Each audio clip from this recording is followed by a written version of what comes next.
All right, so Pig Ankle Rag, that's what we're going to be learning today. I played this tune a lot growing up, so it's one of my favorites. It's a lot of fun to play on the fiddle. And it's based on a ragtime tune that was written originally on the piano, but it's made its way into the old-time and bluegrass circles now.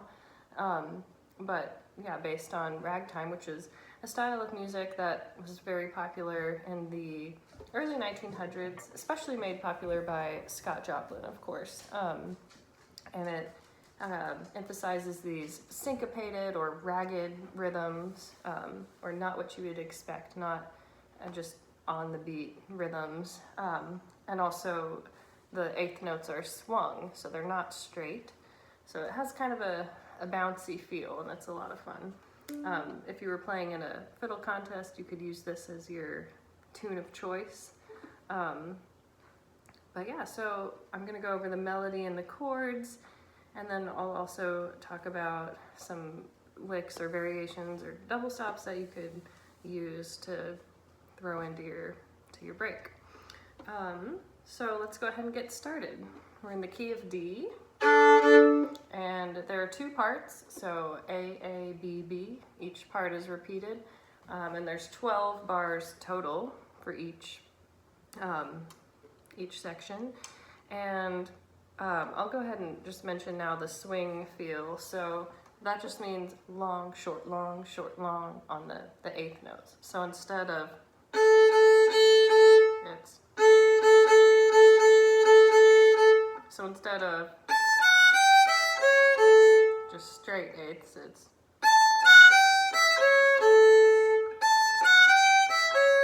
so that's really important to get that swing feel. And you'll notice that part of the syncopation for this tune, it starts not on the beat. The melody starts on beat 4. So like 1, 2, 3. So that's just something to know. But I'll go ahead and go over the melody now for the first 4 bars. So 1, 2, 3.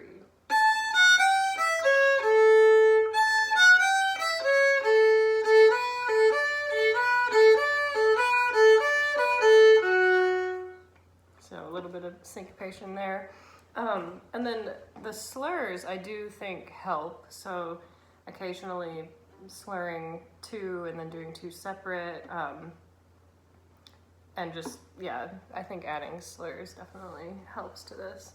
So let me do that one more time.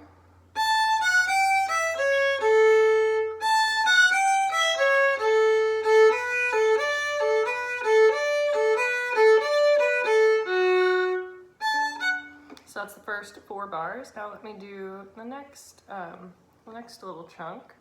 And this is beat 4. 1, 2, 3.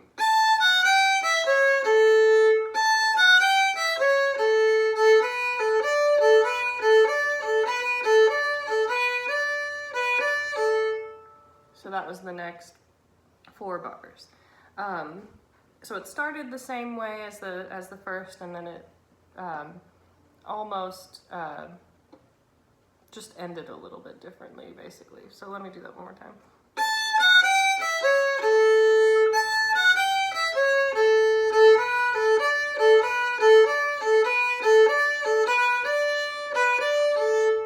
So the only difference is, instead of at the end going, we're gonna go to lead into the next part. So let me play that on those 8 bars.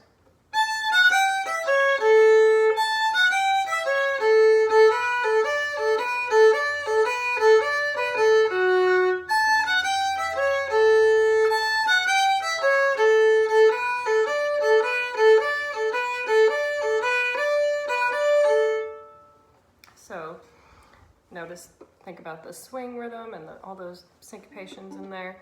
And then we have the last 4 bars, sounds like this.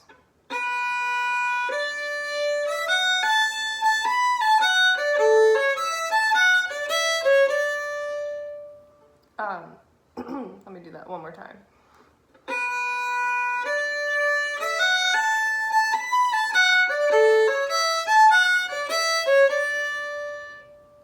then when you're repeating it, you could go, or you could just go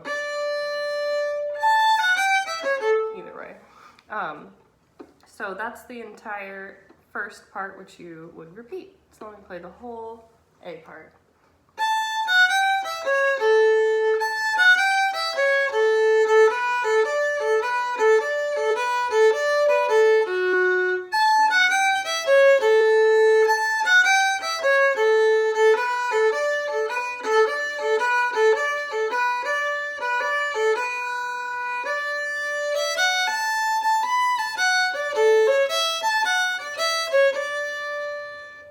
And I also like to add slides in there, or at the end. That kind of stuff's fun. Or either way, lots of fun. So let's go over the chords for this part really quick. The only chords that we're going to be playing in this tune are A, D, and G. I think there's other versions of the tune that have more chords. Probably the original one, I'm assuming, but the version that I'm playing is out of the Fiddle Fake book, and these are the chords. So it actually starts on A, which is the 5 of the key of D. And we're gonna do 2 bars of A, so ya da da da da da da da da da da da da, and then 2 bars of D, ya da da da da da da da da da da, and then back to 2 bars of A, ya da da da da da da da da da, and then 2 more bars of D, ya da da da da da da da da da da, and then 1 bar of G. Ya da da D, 1 bar of D, ya da da da da da, and then 1 bar of A, ya da da da da da da, back to D. So it resolves on the 1, but it doesn't start on the 1. So let me just speak through that. 2 bars of A, 2 bars of D, 2 bars of A, 2 bars of D, 1 bar of G, 1 bar of D, 1 bar of A, 1 bar of D. So it's just 1, 4, and 5 for this tune.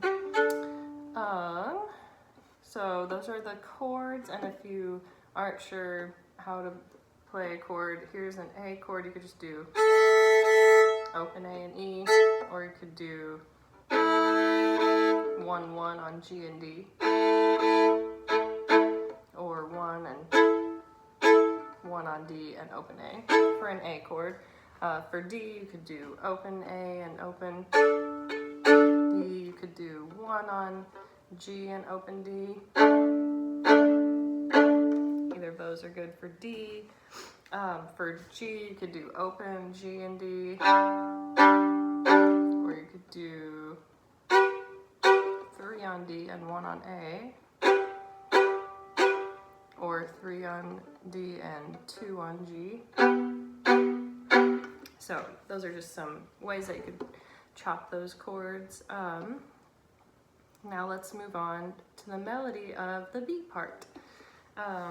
So this one also kind of has a pickup on the 4 that you'll want to do. So here's the last measure of the A part. 1, 2, 3.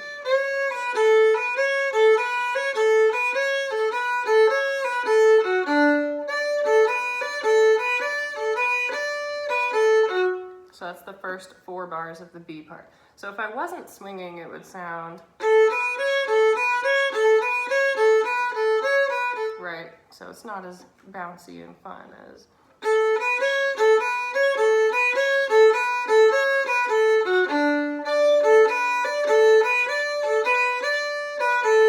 So lots of syncopation, and like I said, those slurs do, I think, make it sound better than just playing it all separate. So, and then the next 4 bars are almost the same, just the ending is different. So here's the next 4 bars. So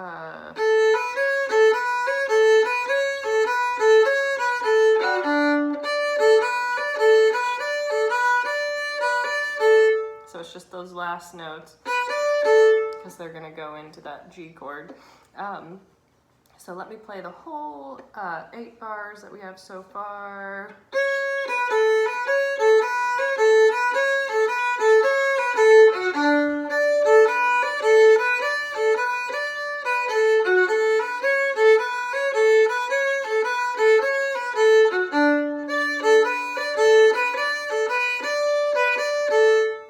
And then here we are at the last 4 bars, and it's actually the same as the end of the A section. So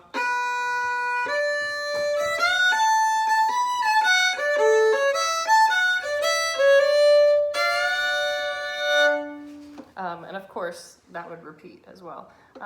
So let me play the whole B part.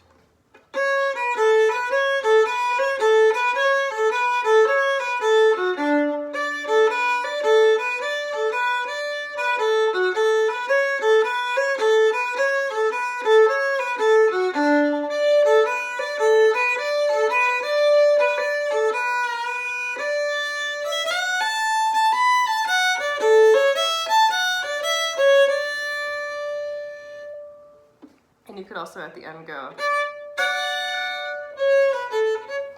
when you go back if you would like.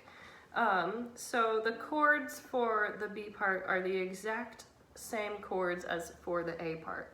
So 2 measures of A, 2 bars of D, 2 bars of A, 2 bars of D, 1 bar of G, 1 bar of D, 1 bar of A, 1 bar of D. So they're the exact same chords, which makes it easy. Lots of repetition in this tune. So yeah, that's the basic melody and the chords for Pig Ankle Rag. All right, so now I want to go over just a few licks that I like to throw into this tune in my version.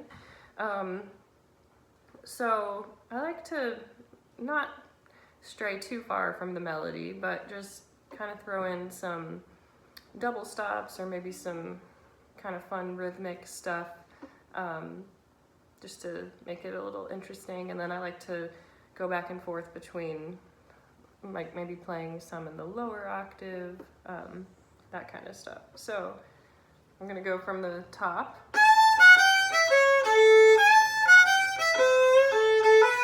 And then over this D chord, I like to go.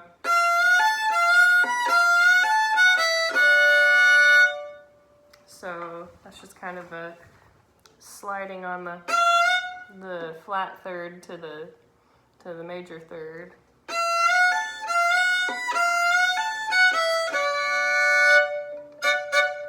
So in context, it sounds.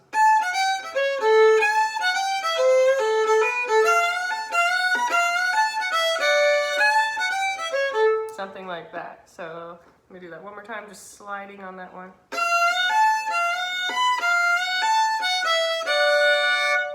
And then on the next one, this is a really fun lick that I learned, and then I wasn't sure where to use it until I tried it in this tune, and I was like, oh, it fits perfectly. So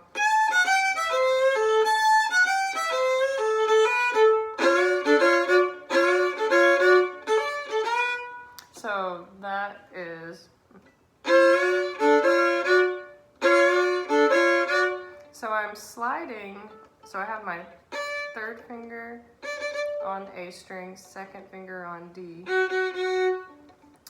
but I'm sliding into that, so, and then open.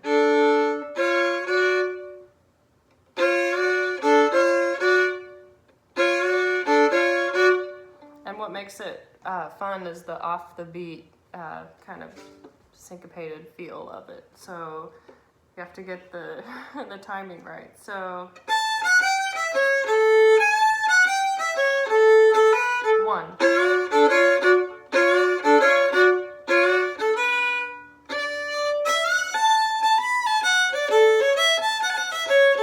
Something like that. So that's a really fun lick. 1.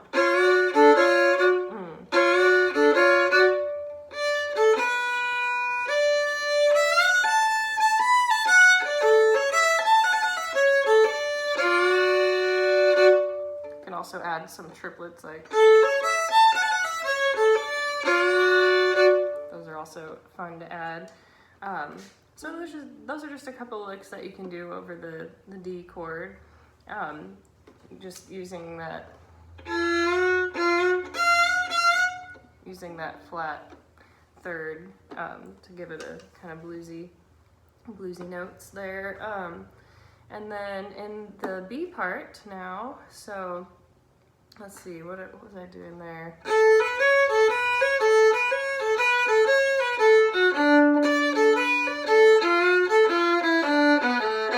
So there I kind of use this bluesy lick to like get down to the lower octave so that I can, because I think it sounds cool down there on the G string. So let me do that one more time.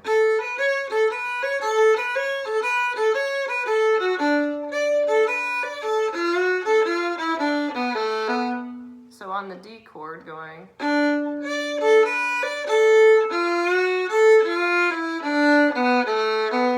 so it's that. And then now I'm in the lower octave, so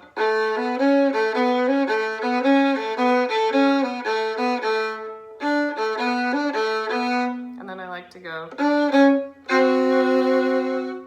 So there I'm going, so this is just kind of a fun thing to do when you're at the end there, going to the flat 7, which on a D chord is a C natural. So I really like that double stop as a lead-in to the 4 chord. So let me do that one more time.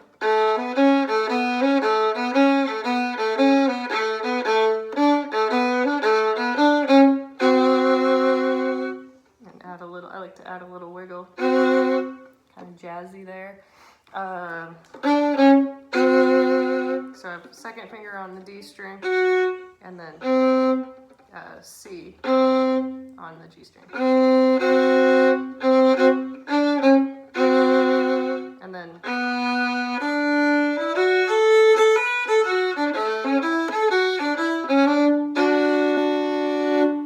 so I just played that in the lower octave there at the end.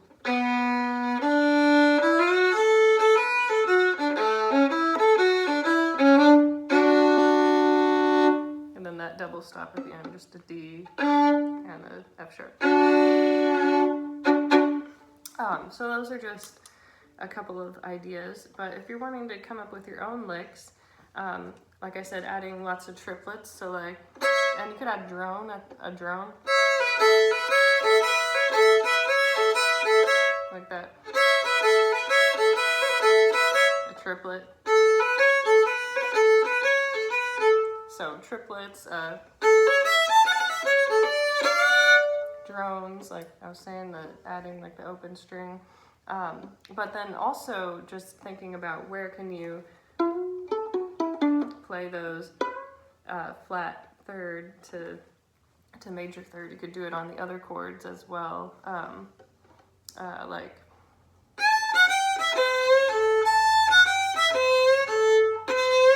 just that slide. And oh, I've almost forgot, there is one other double stop that I like to do at and this is over the last part, so starting on the G chord. So instead of, I'm gonna do a double stop. So it's a third, just sliding to a third. And I also like to slide,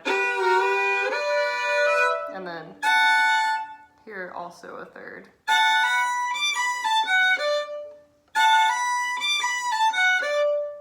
So in third position there.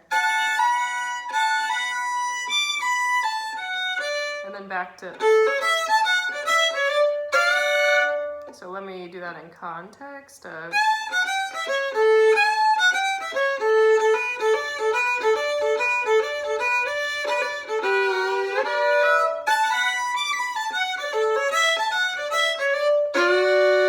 let me try that one more time.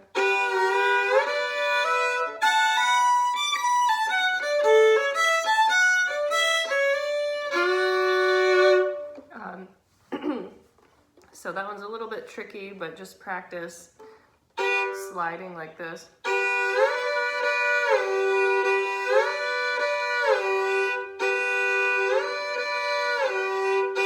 And then also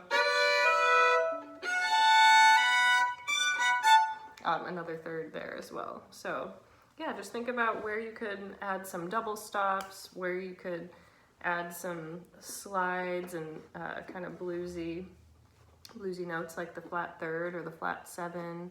But yeah, those are just a few ideas. Let me know if you have any questions, anything you want me to clarify or requests. Thanks for watching.